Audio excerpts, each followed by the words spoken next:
চিনি দিয়ে দিলাম, লবণ দিয়ে দিলাম, আটা দিয়ে দিলাম,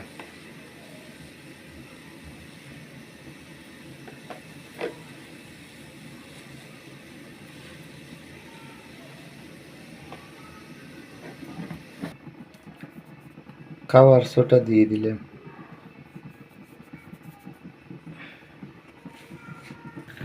পানি দিয়ে দিলাম, একটু গুলিয়ে নিতে হবে।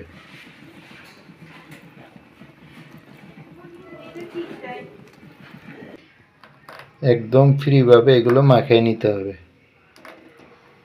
আমাদের মাখানো শেষ। একটা ডিম ভেঙে নিলাম,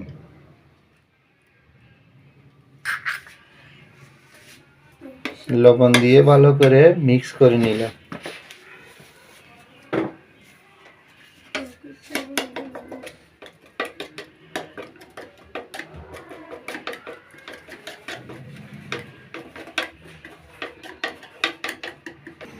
ফ্রাই প্যান গরম হয়ে গেছে, তেল দিয়ে দিলাম।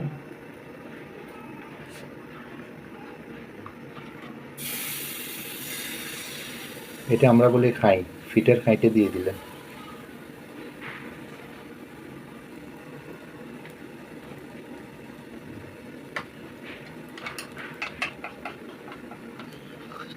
একটু করে ডিম দিয়ে দিলাম।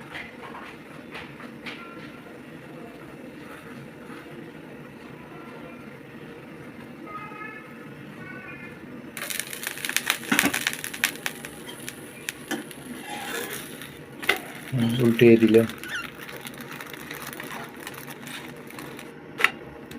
উল্টে দেওয়া হয়েছে। এখন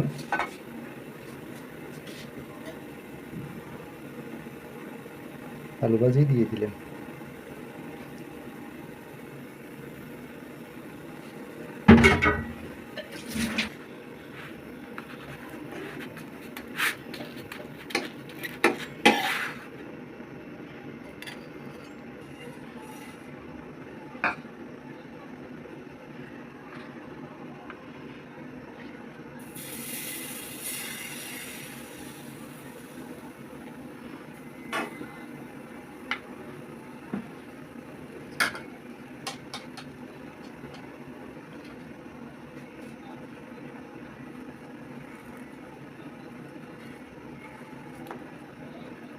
এভাবে টিফিন হিসেবে ব্যবহার করা যায়।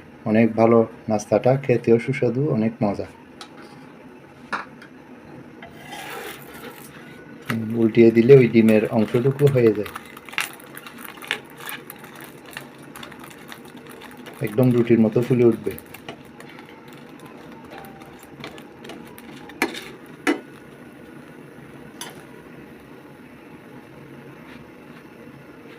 আলু ভাজি দিয়ে দিলেন।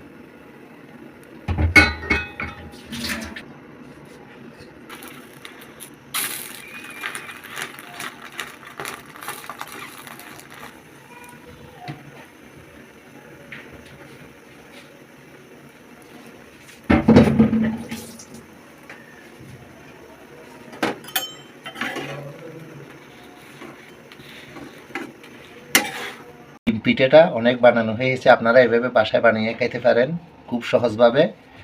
আমাদের ডিম পিঠাটা যদি আপনাদের ভালো লেগে থাকে, সাবস্ক্রাইব করবেন, শেয়ার করবেন, লাইক দেবেন। ভালো থাকবেন, সুস্থ থাকবেন, ধন্যবাদ।